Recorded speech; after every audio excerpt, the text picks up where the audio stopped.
চলুন বন্ধুরা, আজকে দেখাই আপনাদেরকে কুম্ভ মেলা যাওয়ার পথে আমাদের ঘটে যাওয়া কিছু কিছু ঘটনা, যেটা আমরা আশাও করেছিলাম না, কল্পনাও করেছিলাম না যে এরকম হবে বলে। তো চলুন আজকে আপনাদের সামনে তুলে ধরছি সেই সব ঘটনা। তো বন্ধুরা, আমরা এখান থেকে কিন্তু বেরিয়ে যাচ্ছি। আজকে সকালের পুরো দৃশ্যটা আপনাদের সামনে তুলে ধরলাম। কাশী বিশ্বনাথ কিন্তু গঙ্গা ঘাট সবকিছু ঘুরে দেখালাম আপনাদের। এবং এই মুহূর্তে আমরা যে হোটেলটা বুক করেছিলাম ওই হোটেল থেকে কিন্তু আমরা রওনা দিচ্ছি প্রয়াগরাজের দিকে। তো চলুন এবার দেখবো এপিসোড নম্বর 3। এটা থাকবে টোটালি প্রয়াগরাজের উপরে ভিডিও, এবং একটু দেখানোর চেষ্টা করবো যে হোটেলটাতে আমরা ছিলাম কেমন হোটেল। কিন্তু প্রতারণার থেকে বাঁচবেন, যারা আসছেন একটু দেখে শুনে বুক করবেন। আমাদের কিন্তু একদম কিন্তু খারাপ পজিশনে আমরা পড়ে গেছি, এবং প্রতারণার কাছ থেকে একটু বাঁচবেন। তো দেখাচ্ছি, চলুন আমরা যে হোটেলটাতে ছিলাম কত টাকা পেড করেছি এবং তার সঙ্গে কিরকম কোয়ালিটির রুম পেয়েছি। চলুন দেখতে পাচ্ছেন, এটা কিন্তু হোটেলের রুম, এবং বাথরুম কন্ডিশন দেখুন কতটা জঘন্য। এই যে দেখতে পাচ্ছেন, এই যে অবস্থা, খুবই দুঃখিত আমরা।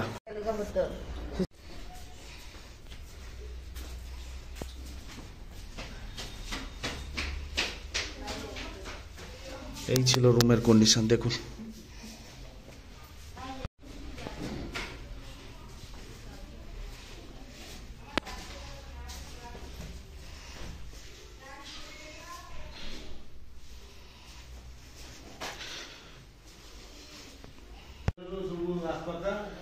তো দেখতে পাচ্ছেন, এই ছিল রুমের কন্ডিশন। কিন্তু আমরা মজবুরিতে পড়ে রাত 1টার সময় কিন্তু বুকিং করি। আগে থেকে রুম ভাড়া বুক পাইনি, এবং রাত্রে আমরা এখানে আসি। তো আমাদের বলা হয় যে 2টো রুম দেওয়া হবে। রাত 3টার সময় চেক ইন করি, কিন্তু এন্ট্রি ওনারা করিয়ে দেয় রাত 12টা থেকে। অনেক রকম সিচুয়েশান এখানে হয় আমাদের সঙ্গে, ম্যানেজার থেকে মালিক থেকে। তো এই হোটেলের কিন্তু একদম লোকেশানটা আপনাদের সঙ্গে শেয়ার করে দিব। আমাদের বুকিং হয় 1 দিনের জন্য, কিন্তু ওনারা 1 দিন হতে না হতেই অন্য কাউকে রুম দিয়ে দেন, এবং আমাদেরকে বলেন অন্য একটা রুমে শিফট হওয়ার জন্য। তো এই হচ্ছে এদের প্রতারণা। আমরা প্রয়াগরাজ ঘুরতে আসি এবং আমাদের সঙ্গে এই প্রবলেমটা ফেস হয়। তো লোকেশনটা আপনাদেরকে দিয়ে দিব, আপনারা দেখে নেবেন। হোটেল থেকে বেরিয়ে প্রয়াগরাজের দিকে যাওয়ার পথে কিছুটা রাস্তা যাওয়ার পরে প্রয়াগরাজের পৌঁছাতে মাত্র বাকি ছিল 10 কিলোমিটার, এবং এই 10 কিলোমিটার আগে একদল লোক, ওদেরই মানে 5-10 জন আছে, এবং 5-10 জন যারা আছে গাড়ি নিয়ে আছে। কিছু লোক এই রাস্তা ধরে বলছে যে এখানে ঢোকা যাচ্ছে না, প্রচুর জ্যাম। তো গাড়ি এই পথ দিয়ে পাস করিয়ে দেয়, এবং পাস করিয়ে ওনাদের একটা নির্দিষ্ট পার্কিং একটা এরিয়া আছে পাশে, ওইখানে গাড়ি পার্কিং করাতে বলে, এবং ওখান থেকে পয়সা ওসুল করে প্রত্যেককে সবাই। এখন কিন্তু ঘড়ির কাঁটায় বাজে ভোর 4টা। আমরা কমসে কম 21 কিলোমিটার দূরে আছি, এবং এই একটু 21 কিলোমিটার দূর থেকেই কি করছে দেখুন, গাড়িগুলো কিন্তু একদম ওভারব্রিজ কমপ্লিট, মানে এই সাইডে লাইনটা বন্ধ করে দেওয়া হয়েছে। সেই জন্য শর্টকাট ভাবে কিছু গাড়ি কিন্তু একদম বেরিয়ে যাচ্ছে একটা নো এন্ট্রি রোড ধরে। क्या हो गया?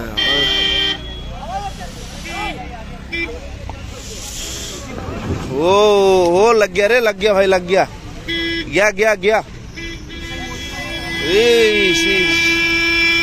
अरे भाई रुक जा रे भाई, अरे रुक रे भाई, आ गया।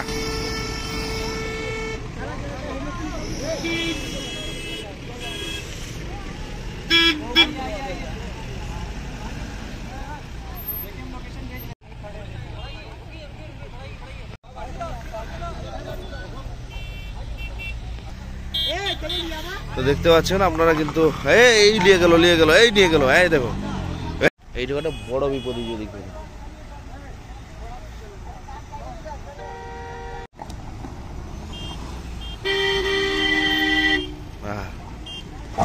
এ হায় রে,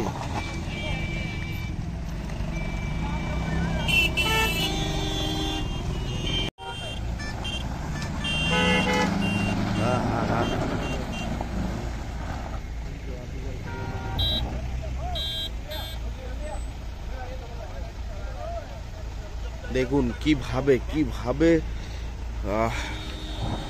কিভাবে যাচ্ছে, দেখুন কিভাবে রাস্তা নো এন্ট্রি বন্ধ করে দেওয়া হয়েছে, কিন্তু ওরা কিন্তু একদম কিন্তু রাস্তা নিজেরাই খুঁজে নিয়েছে।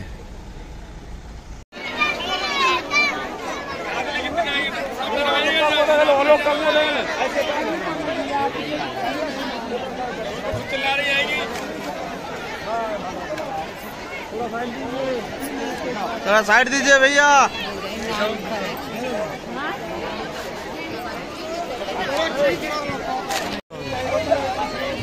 এটা তো সরস্বতী, কোনটা? গঙ্গা, এটা গঙ্গা, মাটির নিচে সরস্বতী। আচ্ছা এইটা গঙ্গা, এটা যমুনা। আরে একই জল, একই জল, একই জল। জল তো একই হয়। অ্যাকচুয়ালি ওই দিকটা গিয়ে নৌকা লাগানো আছে, ওইখানে গিয়ে স্নান করা উচিত ছিল।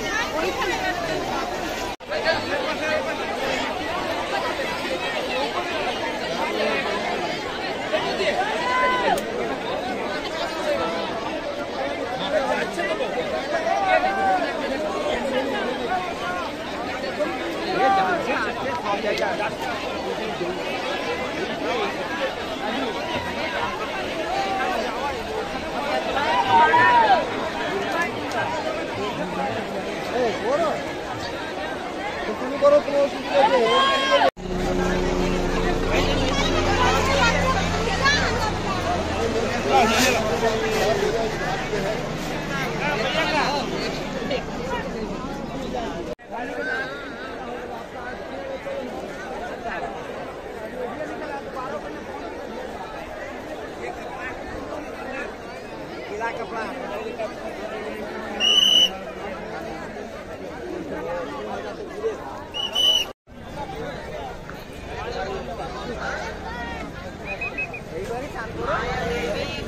বসো বসো, একটু বসো।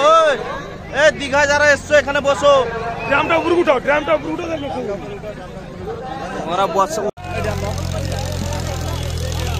দীঘা দীঘা দীঘা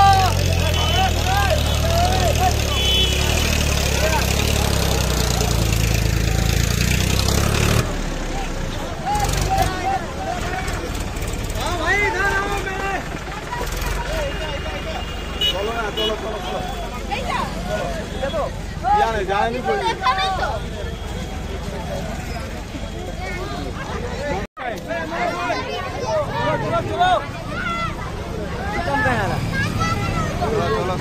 শ্যামা শ্যামা,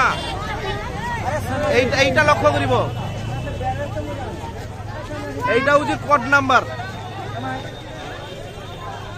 এই ব্যারেনটা হচ্ছে কোড আমগার।